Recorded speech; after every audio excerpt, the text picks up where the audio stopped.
লা ইলাহা ইল্লাল্লাহ মুহাম্মাদুর রাসূলুল্লাহ সাল্লাল্লাহু আলাইহি ওয়াসাল্লাম। জান্নাতের একটা ফল দেখলাম, ফলের মধ্যে দেখলাম লা ইলাহা ইল্লাল্লাহ মুহাম্মাদুর রাসূলুল্লাহ সাল্লাল্লাহু আলাইহি ওয়াসাল্লাম। জান্নাতের বদনার দিকে তাকাইলাম, দেখলাম লা ইলাহা ইল্লাল্লাহ মুহাম্মাদুর রাসূলুল্লাহ সাল্লাল্লাহু আলাইহি ওয়াসাল্লাম।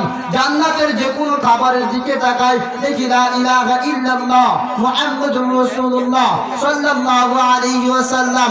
আমি জান্নাতের যত আসবাবপত্র আছে তাকায় দেখি লা ইলাহা ইল্লাল্লাহ মুহাম্মাদুর রাসূলুল্লাহ।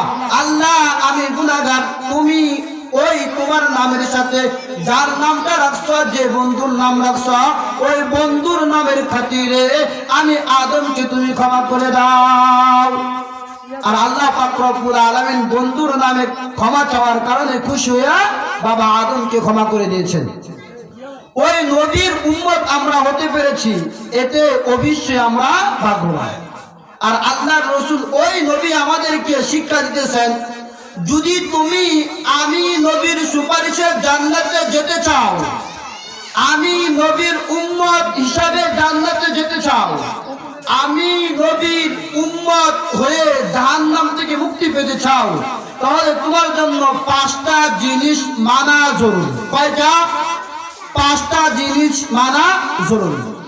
আর আল্লাহ রাসূল সাল্লাল্লাহু আলাইহি ওয়াসাল্লাম বলেন, বুনিয়াল ইসলামু আলা খামসিন শাহাদাতি আল্লা ইলাহা ইল্লাল্লাহ।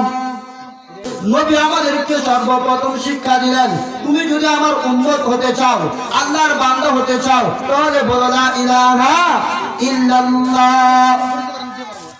লা ইলাহা ইল্লাল্লাহ বললেন ঈমানদার হয়ে গেলেন নাকি? লা ইলাহা ইল্লাল্লাহ, যে ব্যক্তি লা ইলাহা ইল্লাল্লাহ অন্তরে ধারণ করে সে কখনো নামাজ ছাড়তে পারে না। লা ইলাহা ইল্লাল্লাহ যার অন্তরে সে কখনো চুরি করতে পারে না।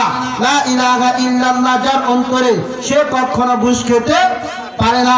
লা ইলাহা ইল্লাল্লাহ যার অন্তরে আছে সে কখনো অন্যের মান আত্মসাৎ করতে পারে না। লা ইলাহা ইল্লাল্লাহ যার অন্তরে আছে সে কখনো নামাজ ছেড়ে কাজে লিপ্ত থাকতে পারে না। লা ইলাহা ইল্লাল্লাহ যার অন্তরে আছে সে কখনো নামাজের সময় দোকানে বসে চা খাইতে পারে না।